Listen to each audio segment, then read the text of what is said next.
শ্রী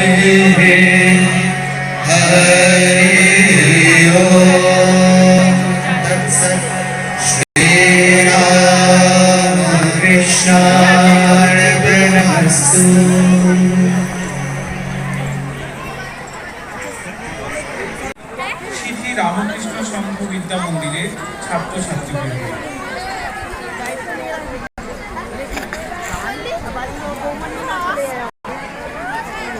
বলা হচ্ছে তোমরা একটু শান্ত হয়ে বসো।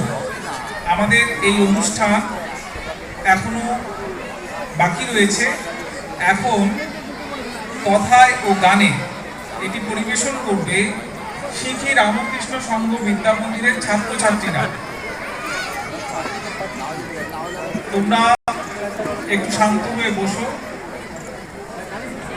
৪২তম জাতীয় যুব দিবস পালিত হচ্ছে বেলুড় মঠ প্রাঙ্গণে।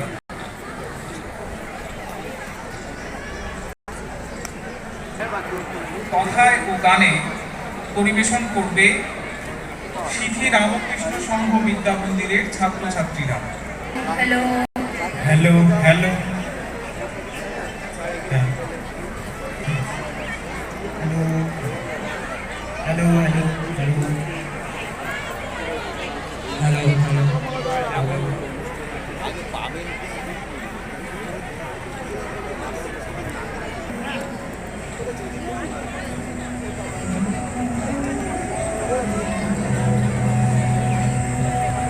শ্রী রামকৃষ্ণ সংঘ বিদ্যা মন্দিরের ছাত্রছাত্রীদের পক্ষ থেকে দিব্যত্রয়ী চরণে প্রণাম। পূজনীয় মহারাজদের চরণে আমাদের প্রণাম। আমরা কৃতজ্ঞ যে এই মঞ্চে উপস্থিত হয়ে স্বামীজিকে শ্রদ্ধা জানাতে পারছি। আমাদের নিবেদন একটি পূর্ণাঙ্গ গীতি আলেখ্যের সংক্ষিপ্ত রূপ মহাপ্রাণ বিবেকানন্দ, গ্রন্থনা, সঙ্গীত রচনা এবং সুর শ্রীমৎ স্বামী গিরিজাত্মানন্দজি মহারাজ।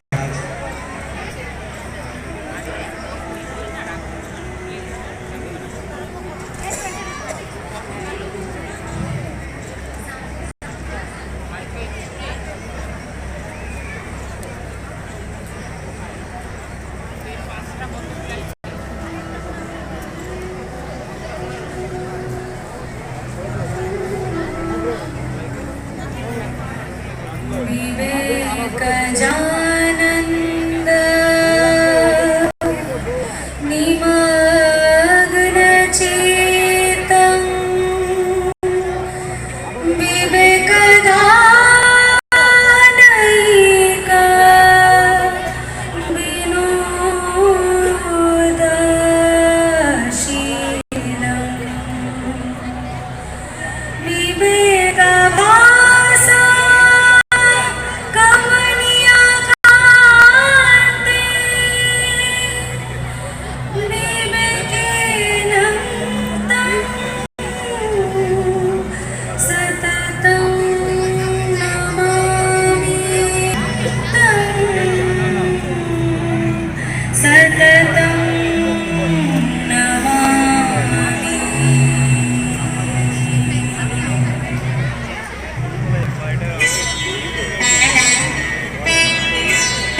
সর্বজাতির সর্বলোকের মানুষেরাই তার চোখে ভগবান।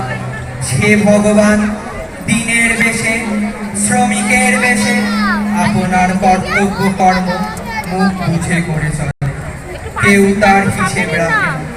স্বামীজি এই খ্যাতিহীন, প্রতিপত্তিহীন মানুষদের সুখ দুঃখের অংশীদার হতে চান, রঙ্গরসে মিশে যান তাদের সঙ্গে।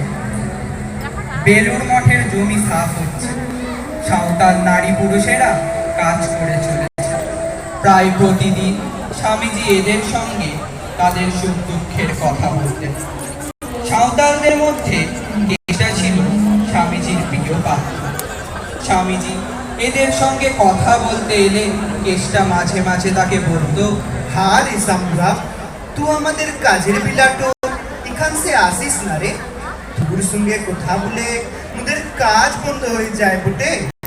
এ বুড়ো বাবা এসে বকে। কথা শুনে স্বামীজির চোখ ছল ছল করত আর বলতেন,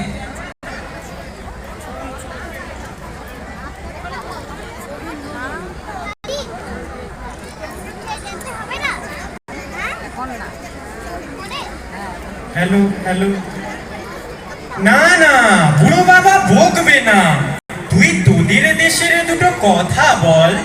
ওরে কিষ্টা, তোরা আমাদের এখানে খাবি? আমরা যে তোদের ছোঁয়া এখন আর খাই না রে। এখন যে বিয়া হয়েছে, তোদের ছোঁয়া নুন খেলে জাত যাবে রে বাপ। নুন কেন খাবি? নুন না দিয়েই তরকারি রেঁধে দেবে, তাহলে তো খাবি। হ হ, তা হবে বটে। দুপুরে খাওয়ার পর স্বামীজি জিজ্ঞেস করছেন, কি রে কিষ্টা, খাওয়া কেমন হলো? হ্যাঁ রে স্বামী বাপ, তোরা এমন জিনিস তো কোথাকে পেলি? আমরা তো ইমনটা কখনো খাইনি রে। তোরা যে নারায়ণ, আজ আমার নারায়ণের ভোগ দেওয়া হলো। মঠের সন্ন্যাসীবৃন্দকে স্বামীজি বললেন, দেখ ওরা কেমন সরল, এদের কিছু দুঃখ দূর করতে পারবি? নতুবা গেরুয়া পরে আর কি হলো?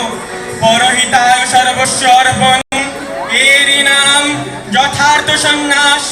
এদের ভালো জিনিস কখনো কিচ্ছু ভোগ হয়নি, ইচ্ছা